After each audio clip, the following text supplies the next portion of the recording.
అయినప్పుడు ఆ స్థానాలు దెబ్బలాడుకుంటే మనుష్య జన్మకి అసలు అర్థం లేదు. కనీసం అన్నదమ్ములుగా పుట్టిన వాళ్ళు కలిసి ఉండకపోతే, అభిప్రాయ భేదాలుంటే ఎక్కడో మీ ఇద్దరికీ ఇష్టమైన ఒక్కటి చేయి చాలు.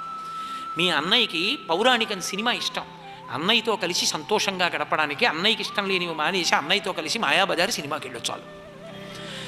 అన్నయ్యతో కలిసి అన్నదమ్ములుగా పుట్టినందుకు దెబ్బలాడుకోకుండా ఉండడానికి కావలసినంత సంస్కార బలం లేకపోతే, అన్నయ్య మాట అంటే పడలేకపోతే, కనీసం మీ ఇద్దరికీ ఏది మాట్లాడుకుంటే దెబ్బలాట రాదో అది మాట్లాడుకుని బతికేయండి తప్ప దెబ్బలాడుకుని మాటలు లేకుండా మాత్రం బతక్కండి.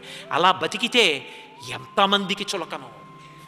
ఓ పెళ్ళి అవుతుంది, ఓ పేరంటం అవుతుంది, ఏమిటో ఆయన అంత గొప్పవాడు అంటారు కానీ వాళ్ళ తమ్ముడే రాడు, వాళ్ళ అక్కే రాదు, వాళ్ళ చెల్లే రాదు. ఎంతటి కీర్తివంతుడే ఏం ప్రయోజనం?